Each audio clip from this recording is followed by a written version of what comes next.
Hello and happy Tuesday, which is my book reviews day, and today I want to talk to you about Blacktop Wasteland by SA Cosby, as published by Midworld Press.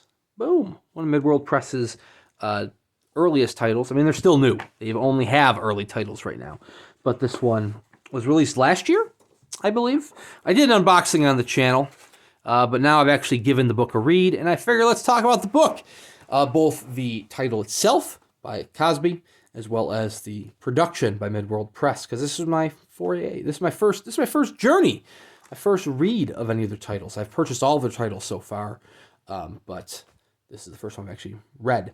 Anyways, nice little quote in the back there. Fast-paced bare-knuckle thriller by Stephen King, which is a very apt description for this novel. I mentioned in the unboxing that I'm not a huge fan of the artwork that, was it Hasani Claxton did for the cover. The artwork's a little better on the inside, but I found the cover to be, I mean, you don't want to judge a book by the cover, but it's all right. Anyways, I talked about it in the unboxing, but it's a nice cloth-bound book. Please excuse the fact that my chalky white hands like to leave marks on black cloth. That's just what happens. Microfiber cleans it right off. Anyways, plain white end papers, that's A-OK. Signed by S.A. Cosby, of which this is number 109. This story, this story belongs to Beauregard Montage, also known as Bug. He is a former getaway driver who has since kind of left the life. He now owns a little mechanic shop / garage, but since because times are hard and because there's now another chain of garages in town, another garage, a competing garage, business has been a little sore for him. So he turns back and gets the opportunity to be a getaway driver for one last job, which is a diamond store heist. And unfortunately, the diamond store heist, even though it goes well, it brings him down the rabbit hole and back into a life of crime that he wasn't quite planning for. The artwork by Hasani Claxton, it does feature kind of a comic book, kind of pop art aesthetic, which it's all right. It's better than the cover, but I'm still not blown away by the artwork. I mean, the story itself was phenomenal, but I mean, the artwork didn't really add anything to it, regrettably. The story itself reads like a noir. And that's actually what Silvia Moreno-Garcia's introduction talks about, is how she describes the story as a noir. And I think that is, it's very fitting. She describes it as 1950s pulp, yet distinguishes it from its predecessors. I don't know I would go so far as saying 1950s pulp, because it still does feel like a modern novel. It almost feels like a modern take on noir, kind of similar to what Taylor Sheridan did with Sicario a few years back. I say a few years back, that was probably close to a decade ago now, because time flies by. One thing I do want to say about this production, and it has been said before, is that the choice of font was a little bit eye-straining. I don't know how that looks on the camera there. It doesn't look as bad as it does in person. It's a very bold font choice. It's a very stylistic choice that fits with the style of, the headers and the chapter headers, the numbering. It looks fine.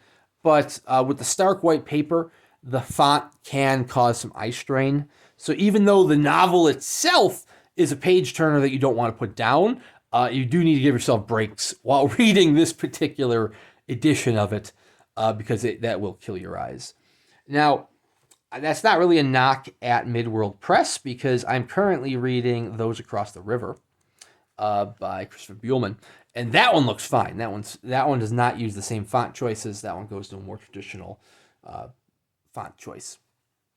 Now, do I think it's unreadable? No. I mean, you do get used to it, but it can be different than literally any other book that you're reading. It's just because it's not a traditional font choice. Everything is pretty much bold.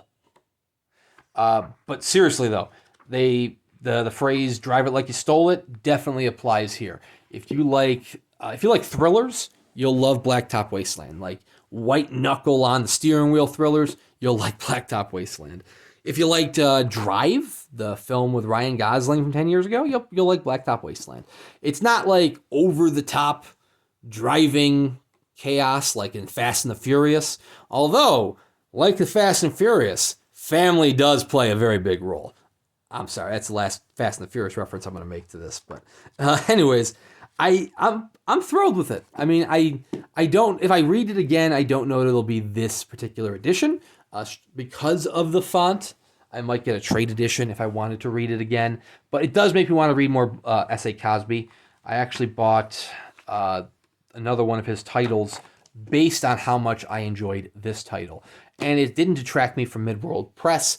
I mean, they're a new small press publisher. Travis is doing a great job. He's kind of a one-man show. And like I said, I that font issue that I had with this one, I'm not having with those across the river. And I'll actually be reviewing that one in a few weeks once I finish it. But I cannot wholeheartedly recommend this enough as a novel if you're a thriller fan.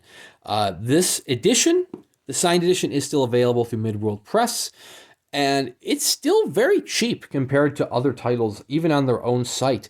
Those across the river, I think, is like $80. This was only $55, which is very cheap for a cloth-bound edition such as this. So maybe that's the price you pay for the font choice, but I think it's well worth the $55. Anyways, thank you very much for watching. Please consider subscribing to the channel, and we'll see you around next time.